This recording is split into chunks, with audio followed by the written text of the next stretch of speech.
Daniel bab 1. Pada tahun ketiga dalam zaman pemerintahan Yoyakim, Raja Yehuda, datanglah Nebukadnezar, Raja Babel, ke Yerusalem lalu mengepung kota itu. Tuhan menyerahkan Yoyakim, Raja Yehuda, ke dalam tangannya beserta sebahagian daripada perkakas-perkakas rumah Allah. Nebukadnezar membawa kesemua itu ke tanah Siniar, ke kuil dewannya. Perkakas-perkakas itu dimasukkan ke dalam tempat perbendaharaan dewannya. Kemudian raja itu menyuruh Aspenas, ketua pegawai istananya, untuk membawa beberapa orang Israel daripada kalangan keturunan raja serta para bangsawan. Mereka itu haruslah orang muda yang sama sekali tidak ada cacat celah, bagus perawakan, memahami segala kebijaksanaan, berpengetahuan luas, mengerti ilmu, dan yang berkemampuan untuk berhikmat di dalam istana raja. Mereka harus diajar tulisan dan bahasa orang Kasdim. Raja menetapkan bagi mereka peruntukan hidangan harian daripada santapan dan minuman anggur di raja. Mereka harus dididik selama 3 tahun. Dan setelah itu, mereka akan berhikmat kepada raja. Antara mereka ada beberapa orang Yehuda, yaitu Daniel, Hanania, Misael, dan Azaria. Ketua pegawai istana itu memberikan nama baru kepada mereka. Daniel dinamakannya Belsazar, Hanania dinamakannya Sadrak, Misael dinamakannya Mesak, dan Azaria dinamakannya Abednego. Daniel bertekad untuk tidak menajiskan diri dengan santapan atau minuman anggur di raja. Oleh sebab itu, dia meminta kepada ketua pegawai istana supaya diizinkan untuk tidak menajiskan diri.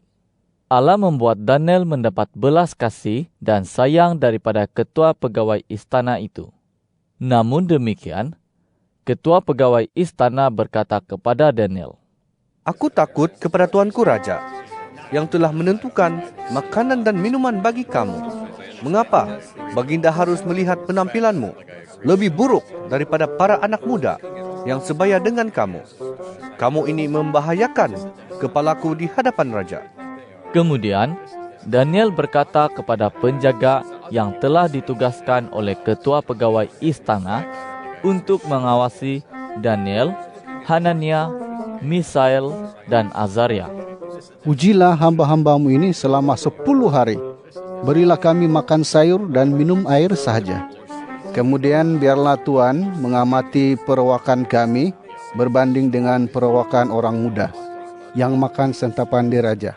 Dan selepas itu, perlakukanlah hamba-hambamu ini selaras dengan pengamatan Tuhan." Penjaga itu bersetuju dengan permintaan mereka, lalu menguji mereka selama 10 hari. Setelah 10 hari berlalu, tampaklah betapa perawakan mereka lebih baik dan tubuh mereka lebih gemuk daripada semua orang muda yang makan santapan di raja. Jadi, penjaga itu menyingkirkan makanan dan air anggur yang sepatutnya diminum mereka, dan sebaliknya memberikan sayur kepada mereka. Kepada keempat-empat orang muda itu, Allah mengurniakan pengetahuan dan kemahiran tentang berbagai-bagai tulisan dan ilmu, sementara Daniel sendiri dapat memahami berbagai-bagai penglihatan dan mimpi. Pada akhir tempo yang ditetapkan raja untuk menghadapkan mereka, ketua pegawai istana membawa mereka kepada Nebukadnezar. Raja berbicara dengan mereka, dan antara semua orang itu, tidak ada yang seperti Daniel, Hanania, Misael, dan Azaria. Maka mereka pun berhikmat kepada raja. Dalam segala hal, berkenaan hikmah dan pengertian yang ditanyakan raja kepada mereka, raja mendapati mereka 10 kali lebih handal daripada semua ahli ilmu gaib dan ahli mantera di seluruh kerajaannya.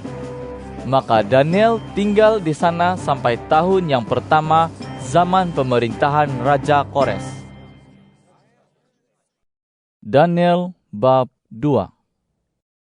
Pada tahun yang kedua, dalam zaman pemerintahannya, Raja Nebukadnezar mendapat mimpi, lantas hatinya amat resah dan dia susah tidur. Raja memanggil para ahli ilmu gaib, para ahli mantera, para tukang faal, dan orang kasdim untuk memberitahunya apa yang dimimpinya itu. Maka datanglah mereka dan berdiri di hadapan raja. Kata raja kepada mereka, "Aku mendapat mimpi, dan hatiku resah karena ingin memahami mimpi itu."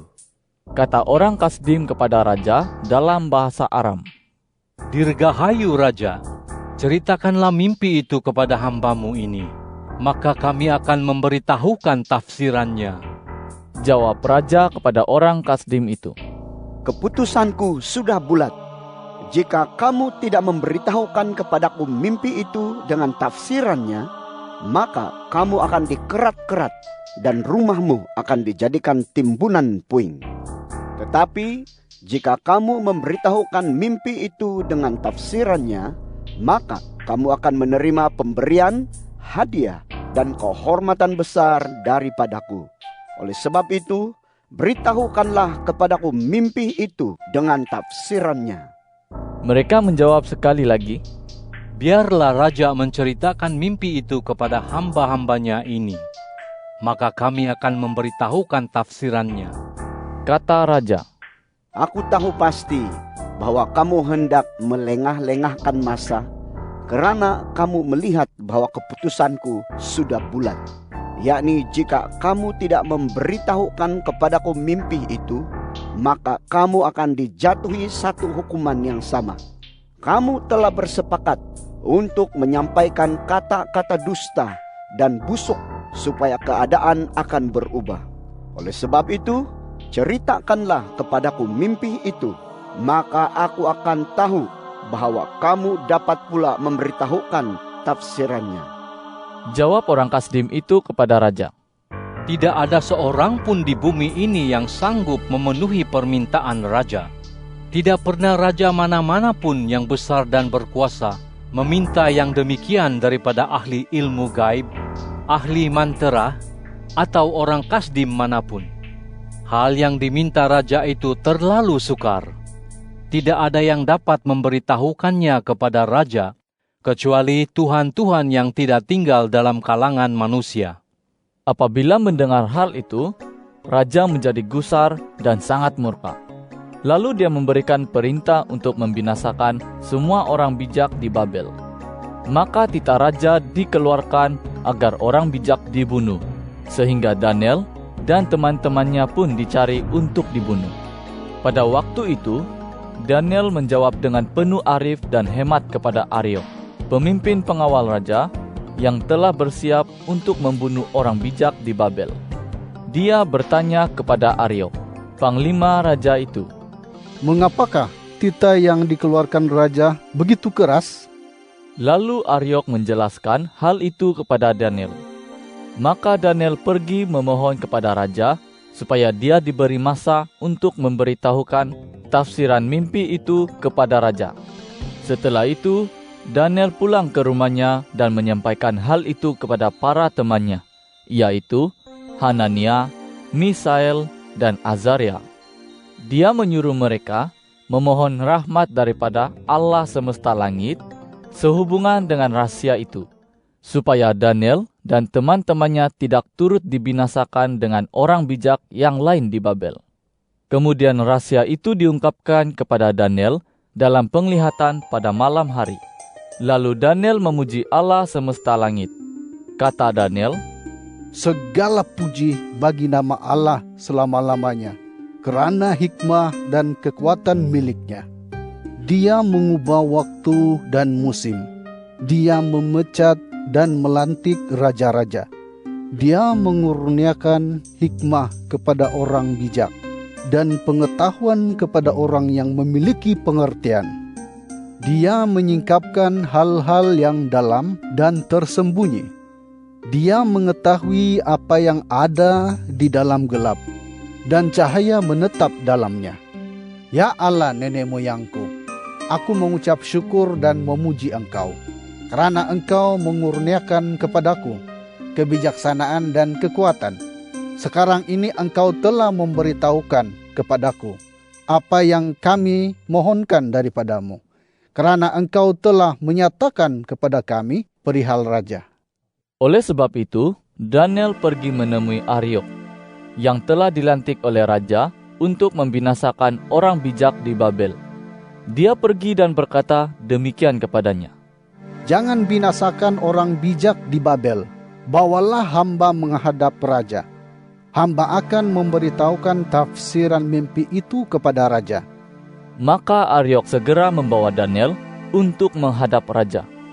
Dia berkata demikian kepada raja, Hamba telah menemukan salah seorang buangan daripada Bani Yehuda yang dapat memberitahukan tafsiran mimpi itu kepada raja.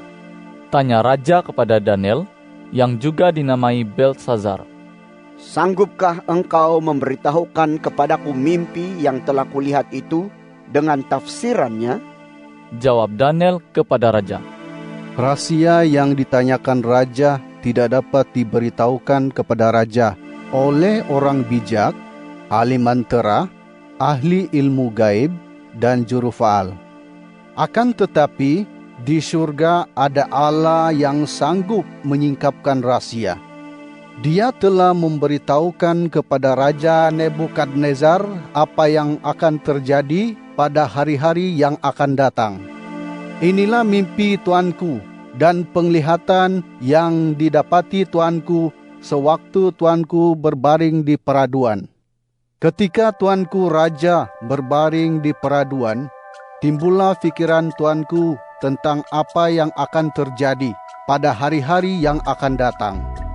Lalu Dia yang sanggup menyingkapkan rahasia memberitahukan kepada Tuanku apa yang akan terjadi.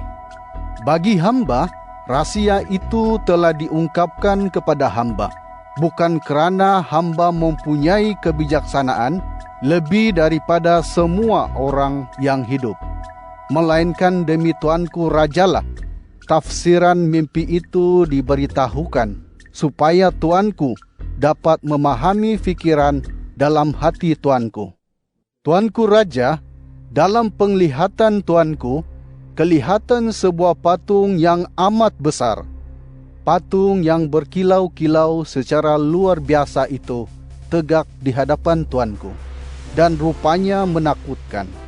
Kepala patung itu daripada emas mutu tinggi, dada dan lengannya daripada perak, perut dan pahanya daripada gangsa, betisnya daripada besi, kakinya separuh daripada besi dan separuh daripada tanah liat. Ketika Tuanku melihatnya, tiba-tiba ada sebuah batu terbelah, tetapi bukan oleh tangan manusia. Batu itu menimpa patung itu pada kedua-dua belah kakinya, yang daripada besi dan tanah liat, lalu memecahkannya. Setelah itu, besi, tanah liat, gangsa, perak, dan emas itu pecah bersama-sama dan menjadi seperti sekam di tempat pembantingan pada musim kemarau. Angin menerbangkan kesemuanya sehingga tidak ditemukan lagi bekas apa-apa pun daripadanya. Tetapi batu yang menimpa patung itu menjadi gunung besar yang memenuhi seluruh bumi. Inilah mimpi itu, dan sekarang kami hendak menyampaikan tafsirannya kepada raja. Tuanku Raja sememangnya Raja segala raja. Allah semesta langit telah mengurniakan kepada Tuanku kerajaan, kekuasaan, kekuatan, dan kemuliaan. Anak-anak manusia, binatang-binatang liar, dan burung-burung di udara, di mana-mana pun mereka tinggal, telah diserahkannya ke dalam tangan Tuanku.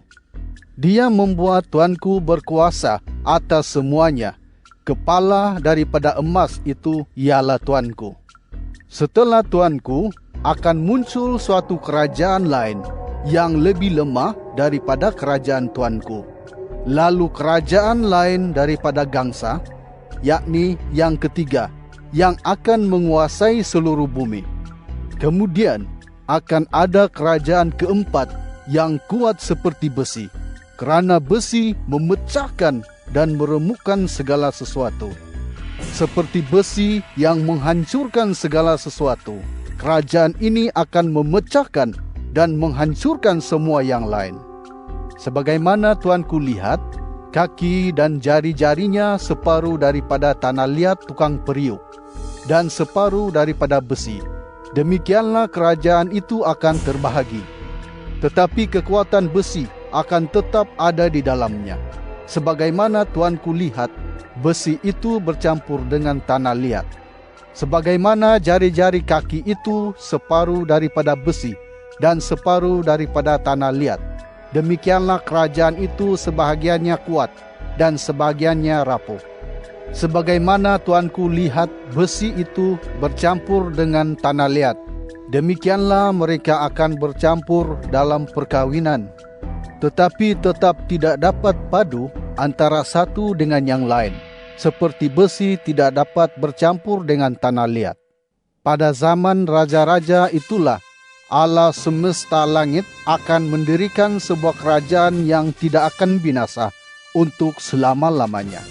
Dan pemerintahannya tidak akan beralih kepada bangsa lain. Kerajaan itu akan memecahkan dan meniadakan semua kerajaan lainnya, tetapi kerajaan itu sendiri akan tegak untuk selama-lamanya. Sebagaimana tuanku lihat bahawa sebuah batu terbelah daripada gunung, tetapi bukan oleh tangan manusia, lalu memecahkan besi, gangsa, tanah liat, perak, dan emas itu. Demikianlah Allah yang maha besar telah memberitahukan kepada raja apa yang akan terjadi pada kemudian hari. Mimpi itu benar dan tafsirannya pun dapat dipercayai. Lalu Raja Nebukadnezar sujud memberi hormat kepada Daniel. Dia memberikan perintah supaya persembahan dan wangi-wangian diberikan kepadanya. Kata raja kepada Daniel, "Sesungguhnya Allahmu sememangnya Allah segala Allah, Tuhan segala raja, dan Dia menyingkap segala rahasia, kerana engkau telah sanggup menyingkapkan rahasia ini." Kemudian raja menjadikan Daniel orang besar dan mengurniakan kepadanya pemberian yang amat banyak. Dia menjadikan Daniel penguasa atas seluruh wilayah Babel dan ketua atas semua orang bijak di Babel. Daniel memohon kepada raja sehingga Sadrak, Mesak, dan Abednego dilantik menjadi pemerintah bagi pentadbiran di wilayah Babel. Sementara Daniel sendiri tinggal di istana raja. Daniel bab 3. Raja Nebukadnezar membuat sebuah patung emas setinggi 60 hasta dan selebar 6 hasta. Dia mendirikannya di dataran Dura di wilayah Babel. Kemudian Raja Nebukadnezar memanggil wakil raja, penguasa, pembesar, penasihat negara, bendahara, hakim, ahli hukum, dan semua pegawai wilayah untuk menghadiri peresmian patung yang telah didirikan Raja Nebukadnezar itu. Maka wakil raja, penguasa, pembesar, penasihat negara, bendahara, hakim, ahli hukum, dan semua pegawai wilayah berkumpul menghadiri peresmian patung yang telah didirikan Raja Nebukadnezar. Mereka berdiri di hadapan patung yang telah didirikan Nebukadnezar itu. Lalu seorang bentara berseru dengan suara nyaring, "Kepadamu diperintahkan demikian, wahai orang daripada berbagai-bagai suku, bangsa dan bahasa. Sebaik sahaja kamu mendengar bunyi nafiri, seruling, kecapi, rebab, gambus, serunai, dan pelbagai jenis muzik, sujudlah menyembah patung emas yang telah didirikan oleh Raja Nebukadnezar. Sesiapa yang tidak mahu sujud menyembah, saat itu juga dia akan dicampakkan ke dalam dapur api yang menyala-nyala."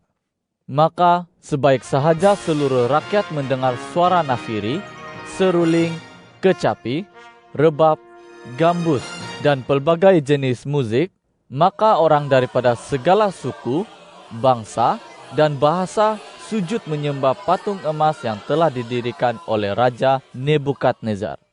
Pada waktu itu juga, datanglah beberapa orang Kasdim melontarkan tuduhan terhadap orang Yahudi. Mereka berkata kepada Raja Nebukadnezar, "Dirgahayu Raja, Tuanku Raja telah mengeluarkan titah bahwa setiap orang yang mendengar bunyi nafiri, seruling, kecapi, rebab, gambus, serunai, dan pelbagai jenis musik harus sujud menyembah patung emas itu. Dan sesiapa yang tidak mahu sujud menyembahnya harus dicampakkan ke dalam dapur api yang menyala-nyala. Ada beberapa orang Yahudi yang telah Tuanku lantik untuk mengurus hal ehwal wilayah Babel, yaitu Sadrak, Mesak, dan Abednego. Mereka itu tidak mengendahkan Tuanku Raja. Mereka tidak mahu menyembah para Tuhan Tuanku dan tidak mahu menyembah patung emas yang telah Tuanku dirikan itu." Maka dengan amat murka sekali, Nebukadnezar memerintahkan supaya Sadrak, Mesak, dan Abednego dibawa untuk menghadapnya.